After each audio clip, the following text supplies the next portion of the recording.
இதுதான் சரணம் போடு, தர்மசாஸ்தா பாதம் பாடு. காடும் மேடும் வீடும் வாசல், கல்லும் முள்ளும் மல்லிகை மெத்தை, ஆளும் மனத்தை அடக்கி வாவா, ஆளும் மனத்தை அடக்கி வாவா, ஐயன் மேடை நாடி வாவா. நெய் போல் உருகும் மனதில் ஐயன் நேரில் வருவான், நிறைய தருவான். குருவை நாடு, மாலை சூடு, அந்த கோடி ஞான ஜோதிய பாடு. சரணம் விழித்தால் மரணம் இல்லை, சாஸ்தாநாமம் நமக்கு அருளின் எல்லை. அப்போ சரணம் போட்டா உடம்புல எந்த வியாதி வராது, சொல்லியாச்சு. நம்ம நம்பியார் குருசாமி தெளிவா சொன்னது விஷயம். தைரியமா சரணம் போடு, நல்ல சத்தமா சத்தம் போட்டா டெய்லி கார்த்தால 108 சரணம், சாயங்காலம் 108 சரணம். இதுல கடவுளை பத்தி, கடவுளை கும்பிடுறதுக்கோ சரணம் சொல்றதுக்கோ பூஜை பண்றதுக்கோ வெக்கப்பட வேண்டிய அவசியம் இல்லை, கூச்சப்பட வேண்டிய அவசியம் இல்லை, இல்லையா? இது நம்ம உடம்புக்காக பண்ணிக்கிறது.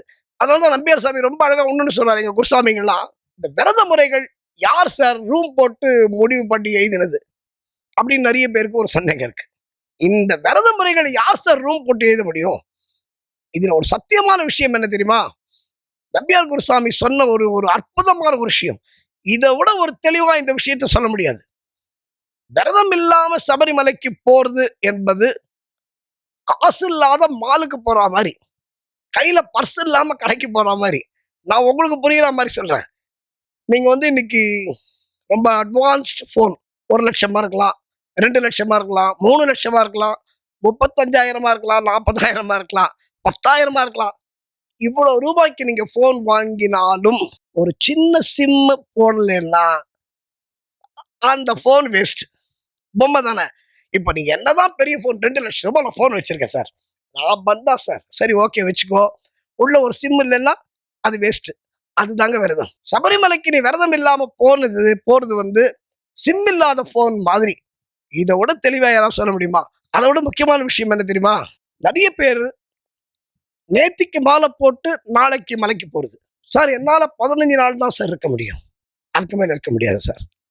அதே மாதிரி நான் எங்க ஆபீஸ்ல ஷூ போட்டுக்காம வர முடியாது சார், டை கட்டிக்காம வர முடியாது சார், எங்க ஆபீஸ்ல தாடி வச்சுக்கிறதுக்கு பர்மிஷன் கிடையாது சார். பல பேருக்கு பல பிரச்சனைகள் இருக்கு, இல்லைன்னு சொல்லல. நான் இதை அவங்கள நான் குத்தமா சொல்லல.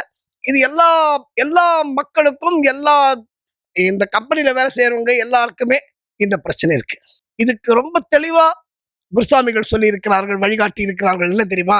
நான் மீண்டும் நம்பியார் சாமிக்கு வரேன். அவர் என்ன சொன்னாரு? நீ யாரு அப்படின்னாரு விரதத்துல. இந்த விரதத்துக்காக நடிக்காத அப்படின்னாரு. என்ன நம்ம இந்த ட்ரெஸ் போட்டுக்கிறது கூட, இந்த காவி, நீலம், கருப்பு போட்டுக்கிறது எதுக்காக அப்படின்னா ஒரு ஐடென்டிபிகேஷன். அதாவது வரவங்களுக்கு ஒரு ஐடென்டிபிகேஷன், உங்களை பார்க்கறவங்களுக்கு. ஏன்னா சில பெண்கள் மாதவிடாய் இருப்பார்கள். அப்போ இந்த ட்ரெஸ் பார்த்தாங்கன்னா, ஓ அவர் மாலை போட்டுக்கார சாமி, அவர் பக்கத்துல போகக்கூடாது அப்படின்னு இருப்பாங்க. இந்த லேடிஸ் விஷயத்தை பத்தி நான் பின்னாடி ரொம்ப தெளிவா சொல்றேன். நம்பியார் சாமி சொன்னது, அதுவும் அந்த சந்தேகமும் பல ஐயப்பன்மார்களுக்கு இருக்கு. ஐயப்பனை பொறுத்தவரை இந்த விரத முறைகள் யார் சொன்னது?